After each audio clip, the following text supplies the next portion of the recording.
हाय दोस्तों, आपका मेरे चैनल में स्वागत है जिसका नाम है एजुकेशन 2562। हालांकि 2 महीने से मेरे गले का जो वोकल कॉर्ड होता है वो काफ़ी ख़राब था, लेकिन अब जो है कुछ कुछ ठीक है और शायद पूरी तरह से ठीक भी हो जाएगा।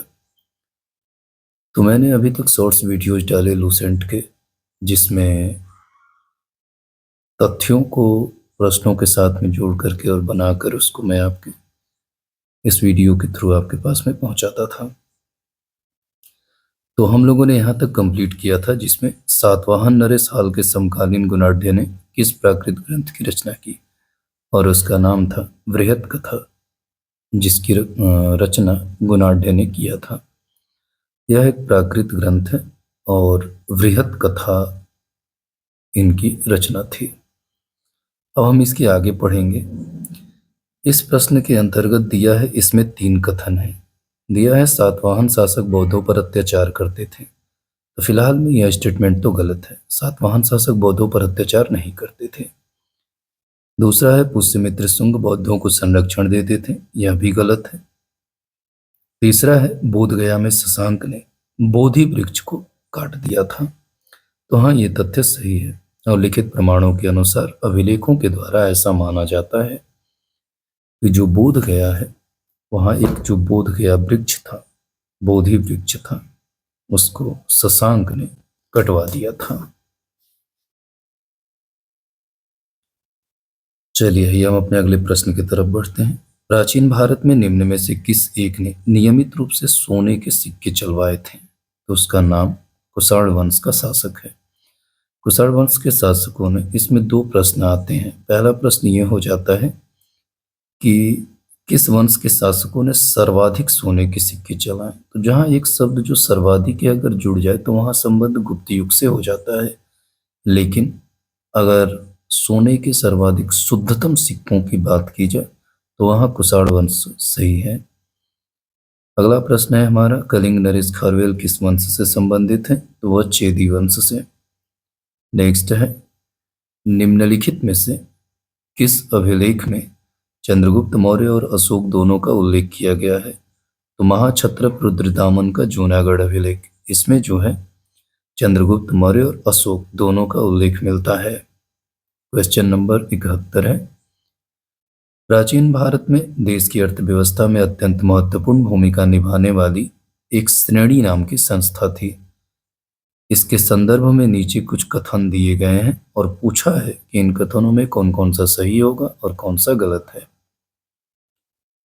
पहला कथन दिया है, प्रत्येक श्रेणी राज्य की एक केंद्रीय प्राधिकरण के साथ पंजीकृत होती थी और प्रशासनिक स्तर पर राजा उनका प्रमुख होता था। तो ये जो तथ्य है इसका मैंने एआई द्वारा जब चेक किया, आर्टिफिशियल इंटेलिजेंस के द्वारा यानी कि गूगल के द्वारा, तो उसमें इस तथ्य को सही बताया है। थोड़ा सा आप चेक कर लीजिएगा जा करके। लेकिन ये जो दोनों तथ्य हैं, ये दोनों तथ्य सही हैं। श्रेणी ही वेतन, काम करने के नियमों, मानकों और कीमतों को सुनिश्चित करती थी और श्रेणी का अपने सदस्यों पर न्यायिक अधिकार होता था। तो ये दोनों कथन सही हैं।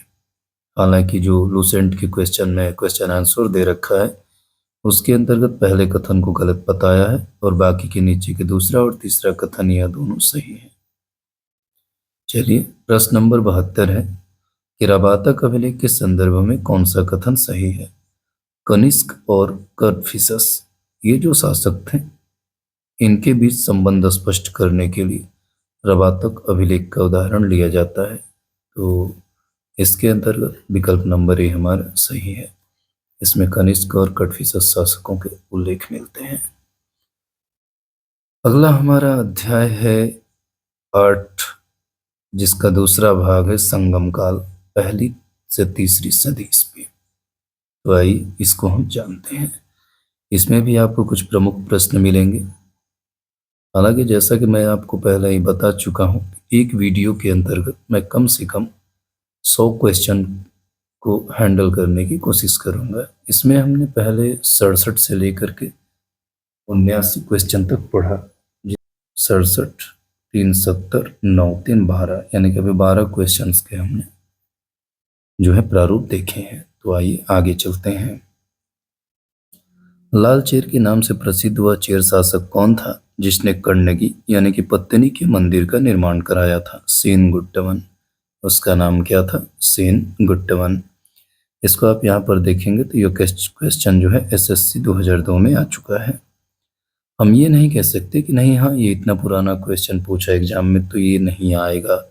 हो सकता है, जरूर आएगा और आ भी सकता है। नेक्स्ट है, तमिल का गौरव ग्रंथ यानी कि जीवक चिंतामणि किससे संबंधित है? तो यह जैन धर्म से संबंधित है। अगर इस क्वेश्चन को व्यवहारिक तौर पर और साधारण स्तर पर पढ़ें तो इसको हम पढ़ सकते हैं कि तमिल का गौरव ग्रंथ जीवक चिंतामणि किस धर्म से संबंधित है? तो जैन धर्म से। तीसरा क्वेश्चन, तमिल भाषा का मणिमेखलई नामक गौरव ग्रंथ किससे संबंधित है? यह बौद्ध धर्म से संबंधित है। निम्न में से कौन संगम युगीन व्याकरण रचना सर्वाधिक महत्वपूर्ण रचना मानी गई है? तो उसका नाम है तोल्काप्पियम। जो तोल्काप्पियम है वह संगम काल की जो व्याकरण रचना है अधिक सर्वाधिक महत्वपूर्ण मानी जाती है। चलिए अगला क्वेश्चन हमारा है कि निम्नलिखित राजवंशों में किसका उल्लेख संगम साहित्य में नहीं हुआ है? तो कदम्ब वंश का उल्लेख नहीं मिलता है, बाकी चेर, चोल और पांड्य राज्य का उल्लेख हमें मिलता है। नेक्स्ट क्वेश्चन है, संगम युग में उरैयूर किसके लिए विख्यात था? तो जो उरैयूर था यह कपास के व्यापार का महत्वपूर्ण केंद्र था और इसी के लिए उरैयूर विख्यात था। नेक्स्ट है, तोल्काप्पियम ग्रंथ किससे संबंधित है? तोल्काप्पियम ग्रंथ यह व्याकरण और काव्य से संबंधित है। नेक्स्ट है, धार्मिक कविताओं का संकलन कुरल किस भाषा में है? तो यह तमिल भाषा में मिलता है। धार्मिक कविताओं का संकलन जो कुरल है इसकी रचना तमिल भाषा में हुई है। अगले प्रश्न की तरफ हम चलते हैं। किस संगम युगीन राज्य के संरक्षण में 3 संगमों का आयोजन किया गया? तो पांड्य शासकों के संरक्षण में 3 संगमों का आयोजन हुआ था। नेक्स्ट है, इसने उल्लेख किया है कि नंदों ने अपना कुश गंगा की धारा में छिपा रखा था? मामूलनार ने। अगला जो दिया है मिलान करने के लिए दिया है राज्य और राजकीय चिन्ह। जैसे चेर है तो चेर का राजकीय चिन्ह चेर वंश का धनुष था, चोल का बाघ था और पांड्य का मछली था। आगे बढ़ते हैं, यहाँ पुस्तक और उनके लेखकों का कुछ विवरण दिया है जिसमें तोल्काप्पियम के लेखक तोल्काप्पियर, शिलप्पाधिकारम के लेखक इलांगो अडिगल, मणिमेखलाई के लेखक सीतलय सतनार और जीवक चिंतामणि के लेखक तिरुत्तक्कदेवर हैं। नेक्स्ट क्या दिया हुआ है, आइए क्वेश्चन नंबर 13 में क्षेत्र और उसके अर्थ के बारे में बताया है। कुरिंजी शब्द का प्रयोग जो है पहाड़ी क्षेत्रों में किया जाता था। पालई शब्द का अर्थ मरुभूमि या निर्जन स्थल के लिए होता था। मुल्लाई क्षेत्र का उल्लेख जंगल के लिए, मरुदम का उल्लेख कृषि भूमि के लिए और नेउल का उल्लेख तटीय प्रदेशों के लिए किया जाता था। नेक्स्ट है इसके संगम और अध्यक्ष के बारे में। जो प्रमुख संगम, तो प्रथम संगम के अध्यक्ष थे अगस्त्य, द्वितीय संगम के अध्यक्ष थे अगस्त एवं तोल्काप्पियर, तृतीय संगम के अध्यक्ष हैं नक्कीरर।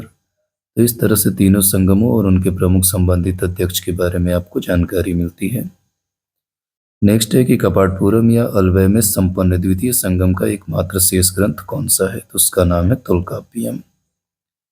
तोल्काप्पियम काफी एक महत्वपूर्ण ग्रंथ है, इसीलिए बार बार इसका उल्लेख सामने आ रहा है। नेक्स्ट है, इस ऋषि के बारे में कहा जाता है कि उन्होंने दक्षिण भारत का आर्यकरण किया और उनको आर्य बनाया? अगस्त्य ऋषि ने। स्ट्रैबो के अनुसार संगम युग के किस वंश के शासक ने रोमन सम्राट अगस्टस के दरबार में 20 ईसा पूर्व के लगभग अपना एक दूत भेजा? तो पांड्य नरेश। स्ट्रैबो के अनुसार संगम युग के किस वंश के शासक ने रोमन सम्राट अगस्टस के दरबार में 20 ईसा पूर्व के लगभग अपना एक दूत भेजा था? पांड्य नरेश ने। ठीक है, हम आगे बढ़ते हैं। नेक्स्ट क्वेश्चन है, तिरुवल्लुर की रचना कुरल या मुप्पाल को कहा जाता है किसे? तमिल भूमि का बाइबिल। तमिल भूमि का बाइबिल जो है कुरल या मुप्पाल को कहते हैं। कुरल या मुप्पाल को तमिल भूमि का बाइबिल के नाम से जाना जाता है।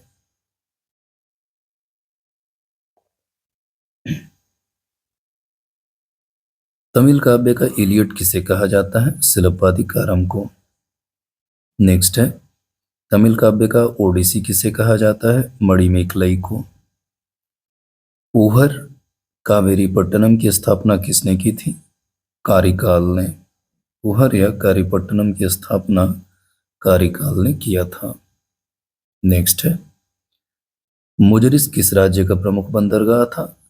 चेर साम्राज्य का या राज्य का। इसके संबंध में यह कहावत है कि जितनी जमीन में एक हाथी लेट सकता है उतनी जमीन 7 आदमियों का पेट भर सकता है।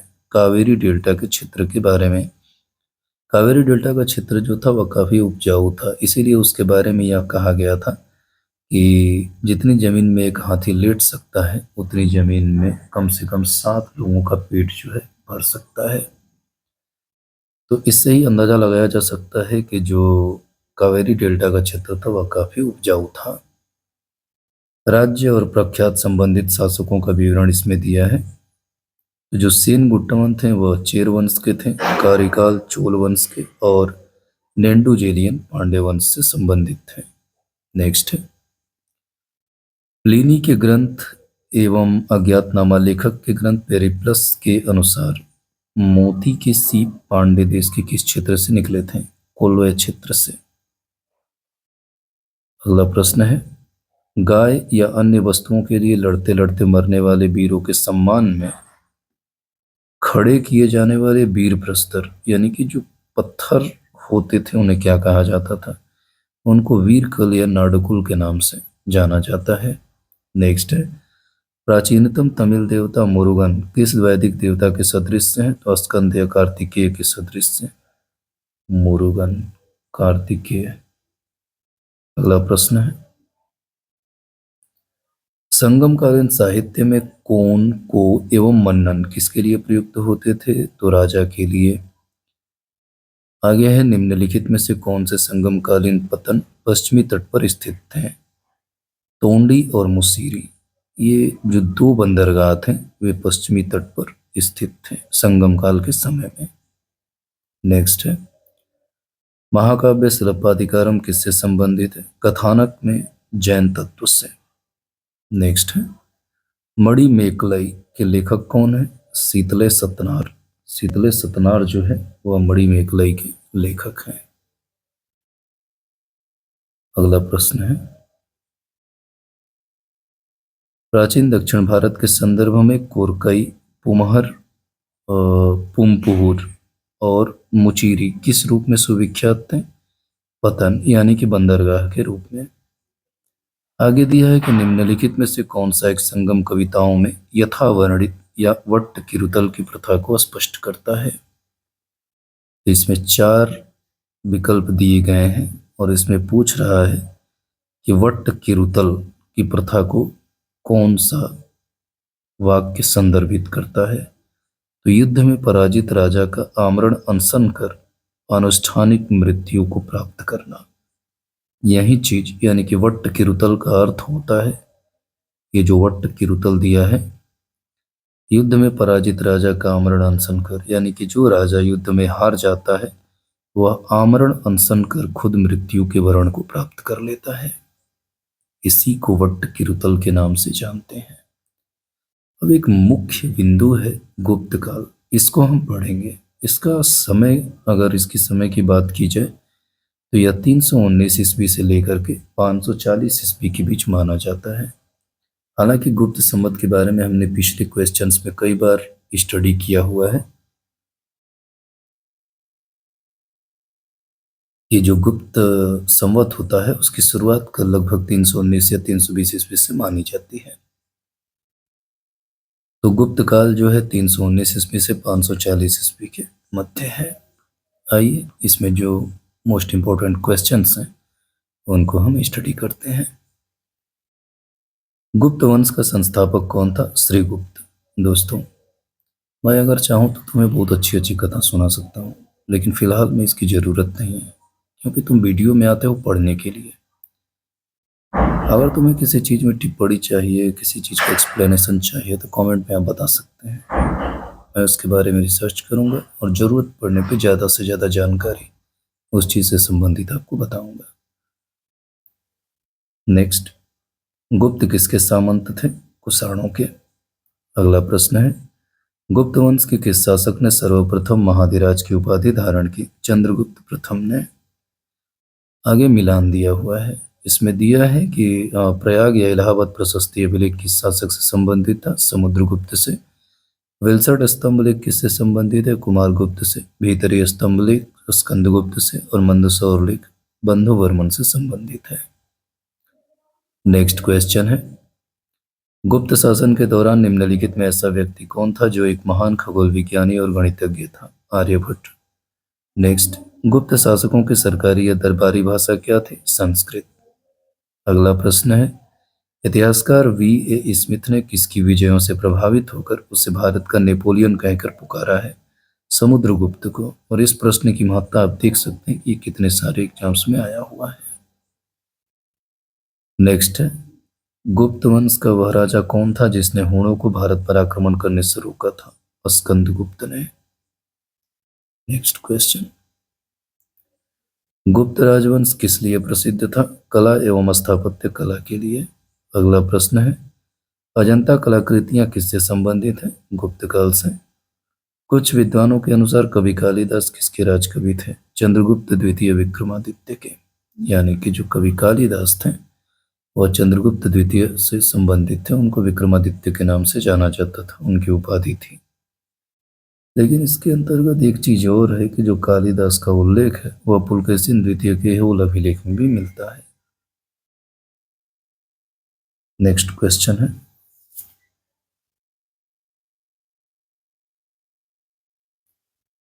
अजंता चित्रकारी का विषय वस्तु निम्नलिखित में से किससे संबंधित है? बौद्ध धर्म से।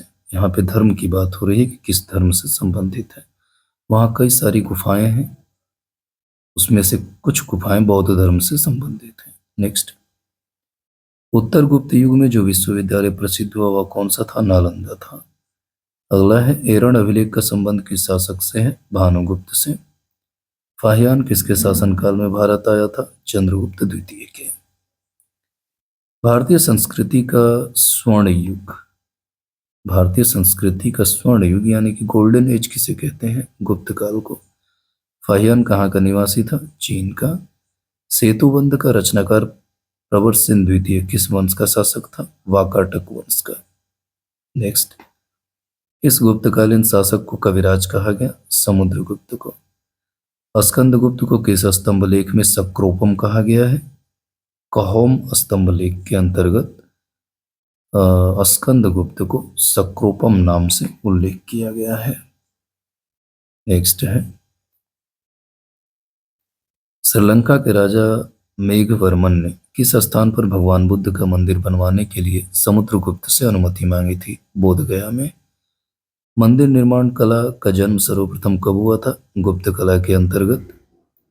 चंद्रगुप्त द्वितीय ने विक्रमादित्य की उपाधि कब धारण की थी? शकों का उन्मूलन करने के बाद। गुप्त काल के सर्वाधिक लोकप्रिय देवता कौन थे? विष्णु। चंद्रगुप्त द्वितीय ने अपनी किस विजय की खुशी में चांदी के सिक्के, जो विशेष सिक्के थे, उसको जारी किया था? शकों को पराजित करने के बाद चंद्रगुप्त द्वितीय ने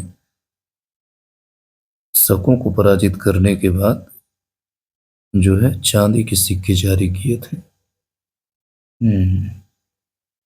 ऊपर हमने 33 क्वेश्चन और पढ़े थे, उससे पहले 12, 33 और 12 कितना हो गया? 45 और इसमें 25, यानी कि टोटल मिला करके अभी हमने स्टडी कर लिया है 70 क्वेश्चंस के। खैर अभी भी 30 क्वेश्चन बाकी है, उसको हम पढ़ेंगे, तब इसके बाद जो है इस वीडियो को क्लोज करेंगे। क्वेश्चन है, महरौली दिल्ली स्थित लौह स्तंभ का निर्माण किस सदी में हुआ? चतुर्थ सदी में। फाहियान और वेनसांग ने खाली स्थान के राज्यों को देखा? चंद्रगुप्त द्वितीय एवं हर्षवर्धन के राज्यों को। फाहियान ने चंद्रगुप्त विक्रमादित्य के और वेनसांग ने हर्षवर्धन के राज्य को देखा था। धन्वंतरी की बात करें तो जो धन्वंतरी थे वह चंद्रगुप्त विक्रमादित्य के दरबार के 9 रत्नों में से एक थे, जो अपनी चिकित्सा पद्धति के लिए प्रसिद्ध थे। अगला प्रश्न है, गुप्तकालीन शासन प्रणाली किस प्रकार की थी? राजतंत्रात्मक। नेक्स्ट, फाहियान द्वारा रचित ग्रंथों फो कुओं की, हालांकि इसे कहीं कहीं सीयू की नाम से भी जाना जाता है, निम्न में से किसका विवरण नहीं है? इसमें विवरण नहीं मिलता है, तो बौद्ध धर्म के सिद्धांतों का विवरण इसमें नहीं है। बाकी बौद्ध राज्यों का विवरण है, गौतम बुद्ध के उपदेशों का विवरण है, और बौद्ध मंदिरों, स्तूपों एवं विहारों का वर्णन इससे मिलता है। आगे बढ़ते हैं। गुप्त स्थापत्य कला का सर्वोत्कृष्ट मंदिर निम्न में से कौन सा है? तो देवगढ़ का दशावतार मंदिर। यह गुप्त काल के स्थापत्य कला का काफी महत्वपूर्ण उदाहरण है। अजंता की गुफाओं में किन गुफाओं का निर्माण गुप्त काल में हुआ? 16वीं, 17वीं और 19वीं नंबर की जो गुफा है उसका निर्माण गुप्त वंश के समय में हुआ था। अमरकोश के लेखक अमर सिंह किस शासक के दरबार से जुड़े थे? चंद्रगुप्त द्वितीय के। गुप्त संवत 319 से 320 को प्रारंभ करने का श्रेय किसे दिया जाता है? चंद्रगुप्त प्रथम को। अगला प्रश्न है, चंद्रगुप्त प्रथम ने गुप्त संवत का प्रारंभ किस उपलक्ष्य में किया था? अपने राज्यारोहण के स्मारक के उपलक्ष्य में। नेक्स्ट, प्रयाग प्रशस्ति अभिलेख का लेखक हरिशरण किस शासक का दरबारी कवि था? समुद्रगुप्त का। अगला है, गुप्त काल को प्राचीन भारत का क्लासिकल युग क्यों कहा जाता है? कला व साहित्य के क्षेत्र के अपने चरमोत्कर्ष पर पहुंचने के कारण। नेक्स्ट है, सारनाथ के धमेक स्तूप का निर्माण किस काल में हुआ था? गुप्त काल में। गुप्त काल के सोने की मुद्रा को क्या कहा जाता था? दिनार। कुमार संभव महाकाव्य किस कवि ने लिखा है? कालिदास ने। नालंदा विश्वविद्यालय की स्थापना का युग कौन सा था? गुप्त युग, यानी कि गुप्त वंश के समय में ही नालंदा विश्वविद्यालय की स्थापना हुई थी। अगला क्वेश्चन है,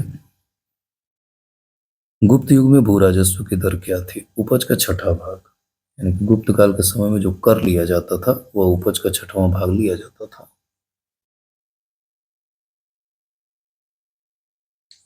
यानी कि जिसको आप मैथमेटिक्स के भाषा में 1/6 बोलते हैं। अगर आपके खेत में जो अनाज हुआ है जितना, उसका 1/6 भाग गुप्त युग में भू राजस्व के दर के अंतर्गत लिया जाता था।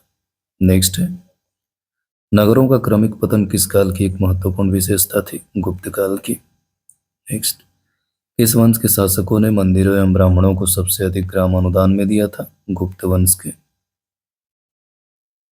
अगला प्रश्न है, दिल्ली के मेहरौली के कुव्वत उल इस्लाम मस्जिद के प्रांगण में स्थित प्रसिद्ध लौह स्तंभ किसकी स्मृति में बना है? चंद्र की।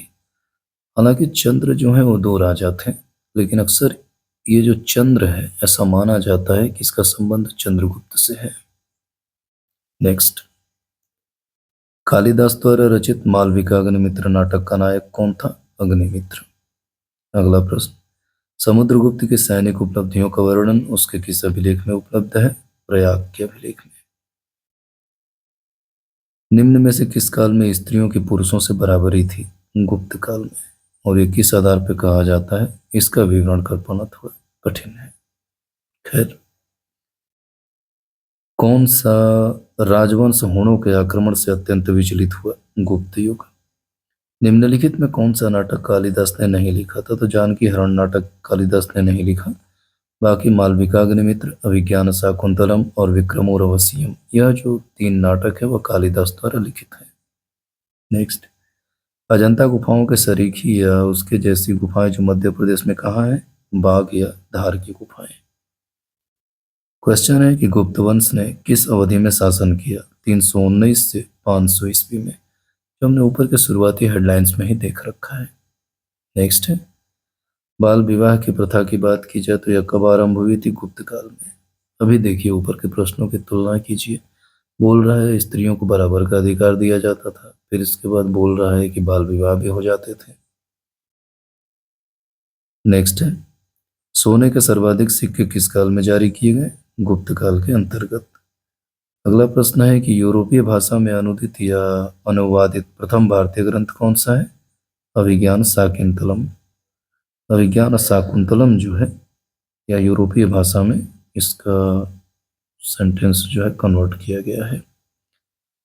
नेक्स्ट है सती प्रथा का पहला उल्लेख कहाँ मिलता है? तो एरण अभिलेख के अंतर्गत सती प्रथा का पहला साक्ष्य मिलता है। बात करें अगर तो एरण अभिलेख का जो संबंध है वो भानुगुप्त से है और अक्सर इसका समय 510 ईस्वी के आसपास बताया जाता है। नेक्स्ट, गुप्त वंश के निम्नलिखित शासकों को क्रम से बताइए। तो ये क्रम उसी प्रकार है, चंद्रगुप्त प्रथम, समुद्रगुप्त, चंद्रगुप्त द्वितीय, कुमारगुप्त और स्कंदगुप्त। हमारा अगला प्रश्न है, गुप्तकालीन सिक्कों का सबसे बड़ा ढेर कहाँ से प्राप्त हुआ है? तो ये बयाना भरतपुर से प्राप्त हुआ है। नेक्स्ट है, इस गुप्त शासक को नालंदा विश्वविद्यालय का संस्थापक माना जाता है? कुमारगुप्त प्रथम को नालंदा विश्वविद्यालय का संस्थापक माना जाता है। क्वेश्चन नंबर 60 दिया हुआ है दोस्तों। इस प्रश्न के अंतर्गत कथन और कारण दिया हुआ है। ऐसे प्रश्नों के अंतर्गत एक कथन दिया होगा और दूसरा कारण। अक्सर ऐसा होता है कि पहला कथन का स्पष्टीकरण दूसरा कथन होता है, यानी कि दूसरा कारण होता है। तो कथन ए में है कि प्राचीन भारत में सामंती व्यवस्था यानी कि जो फ्यूडल सिस्टम का अभ्युदय सैनिक अभियानों में देखा जा सकता है। तो ये कथन सही है। दूसरा कारण दिया हुआ है कि गुप्त काल में सामंती व्यवस्था का पर्याप्त विस्तार हुआ था। तो यह भी कथन सही है, लेकिन इन दोनों कथनों को जब आप पढ़ते हैं तो ऐसा प्रतीत नहीं होता है कि ये एक दूसरे पर निर्भर है, यानी कि दूसरा कथन पहला का स्पष्टीकरण देता है। इसलिए इसका जवाब होगा कि ए और आर दोनों सही तो हैं, किंतु आर ए की सही व्याख्या नहीं करता है, यानी कि विकल्प नंबर बी हमारा सही आंसर होगा। अगला क्वेश्चन क्या दिया है, गुप्त काल में उत्तर भारतीय व्यापार निम्नलिखित किस एक पतन से संचालित होता था? वह ताम्रलिप्ति एक बंदरगाह था वहां से। नेक्स्ट, गुप्त शासकों द्वारा जारी किए गए चांदी के सिक्के क्या कहलाते थे? रूपक। रूपक जो है गुप्तकालीन शासकों द्वारा जारी किए गए चांदी के सिक्कों को कहा जाता था। आगे के प्रश्न में मिलान करने के लिए दिया है जो सूची 1 और 2 से संबंधित है। इसमें बात करते हैं, कुछ विद्वानों का उल्लेख दिया हुआ है और उनको बताया है कि वे किस क्षेत्र से संबंधित थे। जैसे विशाख दत्त की बात करें तो ये एक नाटककार थे। वराह मिहिर की बात करें तो खगोल विज्ञान, चरक चिकित्सा से और ब्रह्मगुप्त गणित से संबंधित थे। नेक्स्ट क्वेश्चन है, चंद्रगुप्त द्वितीय के काल में विद्या, कला व साहित्य का महान केंद्र कौन सा था? उज्जैन। उज्जैन जो है चंद्रगुप्त द्वितीय के काल में कला का एक महान केंद्र था। नेक्स्ट, कालिदास की किस कृति को गिनती विश्व की 100 प्रसिद्ध साहित्य कृतियों में होती है? अभिज्ञान शाकुंतलम की। वर्तमान गणित में दशमलव प्रणाली आविष्कार का श्रेय निम्न में से किस युग को है? गुप्त युग को। नेक्स्ट क्वेश्चन, निम्न में से कौन सा गुप्त वंश के पतन का कारण नहीं था? तो एक आखिरी ऑप्शन जो दिया है कि सत्ता के नियंत्रण के लिए आंतरिक कलह। इस चीज से जो गुप्त काल था वह काफी अछूता था, यानी कि ऐसी कोई चीजें उसमें नहीं थी। स्कंदगुप्त के बाद केंद्र की शक्तियों का दुर्बल हो जाना, हूणों का आक्रमण और प्रांतीय शासकों का विद्रोह, यह तीनों कारण जो है गुप्त वंश के पतन का कारण बनते हैं। अगला प्रश्न है, निम्नलिखित में से किस गुप्त शासक ने अपने सिक्कों पर अपने को वीणा बजाते हुए आकृति में अंकित करवाया है? तो उसका नाम है समुद्रगुप्त।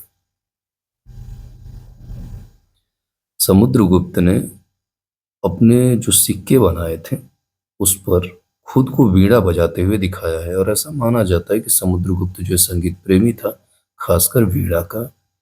नेक्स्ट है, वह प्रथम भारतीय विद्वान कौन था जिसने गणित को एक पृथक विषय के रूप में स्थापित कर दिया? आर्यभट्ट ने। गुप्तकालीन शासक गुप्तकालीन पुस्तक नवनीतकम, इसका संबंध किस क्षेत्र से है? चिकित्सा से। नवनीतकम का संबंध जो है चिकित्सा क्षेत्र से है। हम आगे बढ़ते हैं। अगला प्रश्न है, तांबा का सिक्का जारी करने वाला पहला गुप्त शासक कौन था? रामगुप्त। नेक्स्ट, मिलान करने के लिए दिया है शासक और अभिलेखों का। समुद्रगुप्त हम लोग उल्टा पढ़ते हैं, पहले अभिलेख का नाम फिर शासक का। प्रयाग प्रशस्ति अभिलेख का संबंध समुद्रगुप्त से था। मेहरौली लौह स्तंभ लेख का संबंध चंद्रगुप्त द्वितीय से। जैसा कि हमने पीछे पढ़ा है कि मेहरौली का जो लौह स्तंभ है उसमें एक नाम चंद्र गुथा हुआ है, अक्सर लोग विद्वान बताते हैं। तो उस चीज का संबंध जो है, उस नाम का संबंध जो चंद्र है, चंद्रगुप्त द्वितीय से बताया जाता है। उसी प्रकार भीतरी स्तंभ लेख का संबंध स्कंदगुप्त से है और पहाड़पुर ताम्रपत्र का संबंध बुद्धगुप्त से संबंधित है। तो ये तो था कुछ प्रमुख शासक और अभिलेखों का संबंध। नेक्स्ट हम आगे बढ़ते हैं। आगे दिया है मुद्रा के प्रकार और शासक। मुद्रा के बारे में थोड़ा सा जान लीजिए कि मुद्रा का अध्ययन जिस विषय वस्तु में किया जाता है उसे मुद्रा शास्त्र या न्यूमिस्मेटिक्स के नाम से जाना जाता है। कुमार देवी प्रकार चंद्रगुप्त प्रथम से संबंधित है। वीणा वादन प्रकार जो समुद्रगुप्त से संबंधित है। चक्र विक्रम प्रकार चंद्रगुप्त द्वितीय से। कार्तिकेय प्रकार कुमार गुप्त प्रथम से संबंधित है। नेक्स्ट है, आगे शासक और उपाधियों के बारे में दिया है। चंद्रगुप्त प्रथम का संबंध उपाधि महाधिराज से है। समुद्रगुप्त का अश्वमेध पराक्रम से। चंद्रगुप्त द्वितीय का परम भागवत से और स्कंदगुप्त का सक्रोपम से। अगर उपाधियों के सवाल आपसे ऐसे पूछे कि सक्रोपम उपाधि किस शासक ने धारण किया था, तो उसका जवाब हो जाएगा स्कंदगुप्त। नेक्स्ट है शासक और उनकी पत्नी। चंद्रगुप्त प्रथम की पत्नी थी कुमार देवी जो लिच्छवी वंश से थी। रामगुप्त या ध्रुव देवी। समुद्रगुप्त की पत्नी का नाम दत्ता देवी और रुद्रसेन द्वितीय की पत्नी का नाम प्रभावती गुप्त था। अगला प्रश्न है, किस गुप्त शासक ने दक्षिण पथ में स्थित 12 राज्यों पर धर्म विजय की थी? समुद्रगुप्त ने। सर्वराजोच्छेता, सभी राजाओं को उखाड़ फेंकने वाला। ये जो सर्वराजोच्छेता शब्द है इसका अर्थ होता है सभी राजाओं को उखाड़ फेंकने वाला। इसकी उपाधि किस शासक ने धारण की थी? समुद्रगुप्त ने। किसने अंतिम शक शासक रुद्रसिंह तृतीय को पराजित कर और उसकी हत्या कर शकों का अंतिम रूप से उन्मूलन कर दिया? चंद्रगुप्त द्वितीय ने। नेक्स्ट प्रश्न है, इसके अंतर्गत रचनाकार और रचनाओं का मिलान करने के लिए दिया है। आर्यभट्ट की रचना जो थी उसे आर्यभट्टीय के नाम से जाना जाता है। धन्वंतरि की रचना को नवनीतकम के नाम से, ब्रह्मगुप्त के ब्रह्म सिद्धांत के नाम से और वराह मिहिर की रचना को पंच सिद्धांतक नाम से जाना जाता है। ये तो था कुछ प्रमुख किताबों और उनके रचनाकारों के नाम। हम आगे चलते हैं।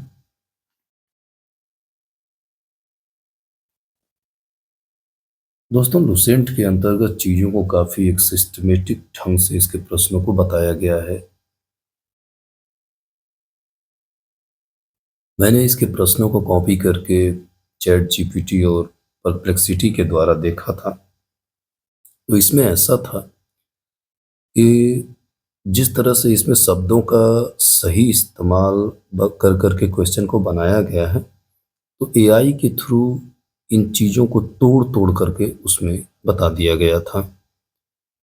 मुझे लगता है कि अभी भी आर्टिफिशियल इंटेलिजेंस जो है मानव से बेहतर नहीं है और ना ही वो परीक्षा में आपकी बहुत ज़्यादा मदद कर सकता है। हाँ, नोट्स बनाने में आप उसका प्रयोग कर सकते हैं, लेकिन उसमें भी कुछ तथ्यों में काफ़ी उतार चढ़ाव होता है, खास करके उन तथ्यों में जो संदेहास्पद होते हैं या फिर इतिहास के अंतर्गत बहुत सारे ऐसे तथ्य हैं जिनका समय सीमा निर्धारण नहीं है, लेकिन फिर भी वो नियर अबाउट करके दे देता है, जिससे थोड़ा सा संदेहास्पद हो जाता है, जिससे दिक्कत होती है। चलिए हम अगले प्रश्न की तरफ चलते हैं। सुदर्शन झील जिसका निर्माण चंद्रगुप्त मौर्य के सौराष्ट्र प्रांत के गवर्नर पुष्यगुप्त ने करवाया था तथा जिसकी मरम्मत पहली बार शक शासक रुद्रदमन ने करवाई थी, कि दूसरी बार मरम्मत किसने कराई थी? कुल मिलाकर के ये पूछ रहा है कि सुदर्शन झील जिसका निर्माण चंद्रगुप्त मौर्य के सौराष्ट्र प्रांत के गवर्नर पुष्यगुप्त ने करवाया था, पहली बार तो मरम्मत रुद्रदमन ने करवाई थी, दूसरी बार किसने मरम्मत कराई? तो स्कंदगुप्त ने। नेक्स्ट है प्रशासकीय विभाजन और प्रशासक का मिलान दिया हुआ है।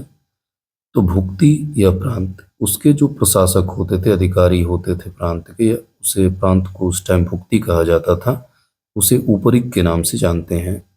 विषय या जिला के जो प्रशासक होते थे उन्हें विषयपति के नाम से, नगर के प्रशासक नगरपति के नाम से, और ग्राम के प्रशासक ग्रामिक के नाम से जाना जाता है।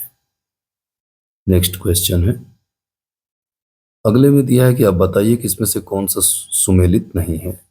तो नीचे एक महाश्वपति दिया है जिसमें गज सेना का अध्यक्ष है। कुल मिलाकर तो पहले आप ये समझिए कि महाअश्वपति यानी कि अश्व मतलब घोड़ा होता है और गज मतलब हाथी। तो जो महाअश्वपति होगा वो घोड़े का अधिकारी होगा या फिर हाथी का, तो इसीलिए यह तथ्य जो है गलत है। ऊपर के जो तीन तथ्य दिए हैं इसमें महासंधि विग्रह का अर्थ होता है युद्ध व शांति का मंत्री। महादंडनायक सेना का सर्वोच्च अधिकारी होता था गुप्त वंश में, और विनय स्थिति स्थापक या अधिकारी धार्मिक मामलों का प्रमुख अधिकारी होता था। अगली सूची में मिलान के लिए क्षेत्र भूमि मतलब कुछ भूमि का नाम दिया हुआ है और वो किस लिए प्रयोग की जाती थी उनका मिला जो मिलान तथ्य वो दिया हुआ है। तो क्षेत्र भूमि कृषि योग्य भूमि को कहा जाता था, वास्तु भूमि निवास योग्य भूमि को, अपृहत भूमि जंगली भूमि को, और खील भूमि कृषि के लिए अनुपयुक्त भूमि को कहा जाता था। अगला प्रश्न क्या है, कौन सही सुमेलित नहीं है। तो प्रयाग प्रशस्ति अभिलेख रवि कीर्ति से संबंधित नहीं है, यह समुद्रगुप्त से संबंधित है।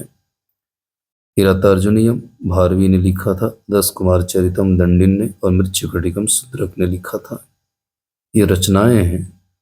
तो किरातार्जुनीयम की रचना भारवी ने किया था, दस कुमार चरित की रचना दंडिन ने, और मृच्छकटिकम की रचना शूद्रक ने। ये जो मृच्छकटिकम दिया हुआ है इसको जो है एग्जाम में काफी बार पूछ चुका है, तो इसे आप याद कर लीजिएगा। कौन सा ही सुमेलित नहीं है, तो इसके अंतर्गत वाग्भट दिया है, अष्टांग हृदय, कामंदक, नीतिसार, विशाखदत्त, मुद्रा राक्षस। यानी कि अष्टांग हृदय की रचना वाग्भट ने किया था, नीतिसार की रचना कामंदक ने, और मुद्रा राक्षस की रचना विशाखदत्त ने। बात आती है जब मेघदूतम की, तो मेघदूतम की रचना कालिदास ने किया था, ना कि भर्तृहरि ने। अगला है श्रेष्ठी। तो श्रेष्ठी उस टाइम साहूकार को कहा जाता था, सार्थवाह व्यापारी को, कुलिक शिल्पी या कारीगर को, और कायस्थ लेखक को कहा जाता था। आगे क्वेश्चन है कि मिहिर कुल का संबंध था होड़ों से। कन्नौज को सर्वप्रथम महत्ता प्रदान करने वाले कौन थे, मौखरी वंश। गुप्त राजा दिया है कि गुप्त राजा जिसने विक्रमादित्य की पदवी ग्रहण की थी वह कौन थे, चंद्रगुप्त द्वितीय। नेक्स्ट, कुतुब मीनार के निकट स्थित लौह स्तंभ वैज्ञानिकों का ध्यान क्यों खींच रहा है, क्योंकि उसकी जंग रोधकता के कारण। मुझे ये नहीं समझ में आता है कि आज के समय में इतनी सारी टेक्नोलॉजी होने के बावजूद भी क्या उस समय की जो टेक्नोलॉजी थी काफ़ी ज़्यादा बेहतर थी क्या। क्योंकि जो कुतुब मीनार का लौह स्तंभ बना हुआ है, निकट जो लौह स्तंभ बना है, आज भी उस पर जंग नहीं लगा है, और उसकी एक स्पेशलिटी है। तो सच में बेहतर थी उस टाइम की। करीब उसको कई सौ साल हो गए हैं, लेकिन फिर भी अभी उस पर जंग नहीं लगा है। नेक्स्ट क्वेश्चन, पुंड्रवर्धन या भुक्ति प्रांत अवस्थित थी कहाँ, उत्तर बंगाल में। नेक्स्ट क्वेश्चन है, प्राचीन भारत में गुप्त काल से संबंधित गुफा चित्रांकन के केवल दो उदाहरण उपलब्ध हैं। इनमें से एक तो अजंता की गुफाओं में किया गया चित्रांकन है। गुप्त काल के चित्रांकन का दूसरा अवशिष्ट उदाहरण किस स्थान पर मिलता है, बाघ की गुफाओं में। नेक्स्ट क्वेश्चन है कि परम भागवत उपाधि धारण करने वाला प्रथम गुप्त शासक कौन था, समुद्रगुप्त। और गुप्त युग से संबंधित जो आखिरी प्रश्न है वह रेशम बुनकरों की श्रेणी की जानकारी किस शिलालेख में मिलती है, दसपुर शिलालेख में। रेशम बुनकरों की श्रेणी की जानकारी हमें दसपुर शिलालेख में मिलती है। दोस्तों, तो इस तरह से जो है यहीं पे हमारा गुप्त वंश समाप्त होता है। आगे की वीडियो में जो हम पढ़ेंगे उसके अंतर्गत गुप्तोत्तर काल यानी कि वर्धन वंश जो 647 ईस्वी से शुरू होता है, 647 ईस्वी तक था, उसको हम जानेंगे। फिलहाल में वीडियो को यहीं समाप्त करते हैं। मिलते हैं हम अगली वीडियो में। जय हिंद दोस्तों।